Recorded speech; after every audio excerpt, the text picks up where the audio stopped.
Explain করে তুমি কাউকে কিছু বোঝাতে পারবে না, তার মনোভাব কখনোই পাল্টাতে পারবে না।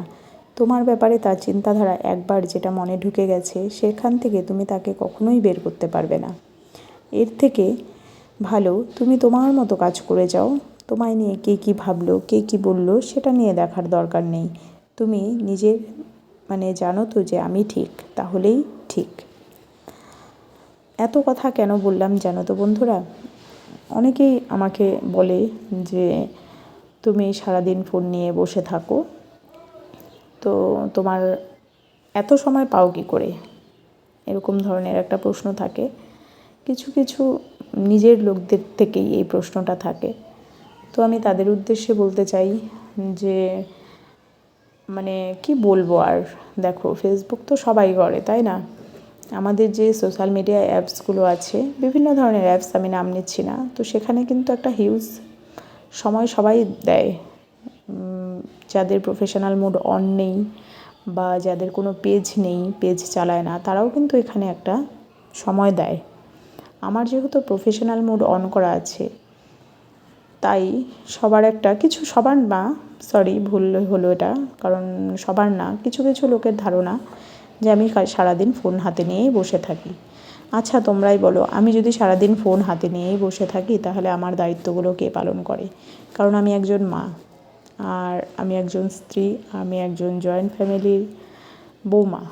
তো আমার দায়িত্বগুলো যে আছে, তো সেগুলো কে পালন করে? তোমাদের কাছে আমার একটাই প্রশ্ন, যে আমার যে কাজগুলো, যে মা হিসেবে যে আমার দায়িত্ব, কারণ আমার ছেলে ক্লাস 8-এ পড়ে, তার সবটা দেখাশোনা, স্বামীর বা বাড়ির কাজকর্ম যেগুলো আছে, আমার যেগুলো দায়িত্ব, আমার দায়িত্বগুলো তাহলে কে পালন করে? তোমাদের কাছে আমার একটা প্রশ্ন রইল। তোমরা এরকম অনেকেই বলো যে আমি সারাদিন হাতে ফোন নিয়ে থাকি।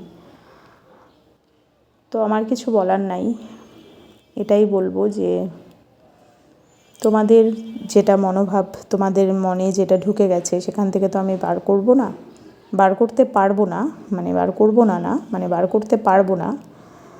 তো সেটাই বলবো, তোমাদের যা ভাবার তোমরা ভাবো। আমি কিন্তু আমার লাস্ট মুহূর্তে একটাই কথা বলবো, আমি কিন্তু আমার সমস্ত দায়িত্বগুলো পালন করে ভালোবেসে এই প্ল্যাটফর্মে এসেছিলাম। কখনো ইনকাম করব ভাবিনি, তো ইনকাম করতে আমি আসিও নি, আমি বারবার বলছি একই কথা, কিন্তু ভালোবেসে এসেছিলাম। তো আসার পর বিভিন্ন ফেসবুকের যে গাইডলাইনগুলো থাকে, সেগুলো মানার পর আমি খুব সামান্য হলেও মাসে মাসে পেমেন্টটা হাতে পেয়ে যাই।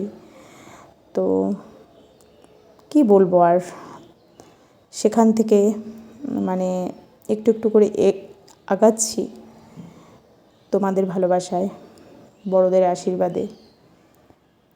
তো তোমরা সবাই ভালো থেকো, সুস্থ থেকো। প্রশ্নটা কিন্তু কমেন্ট বক্স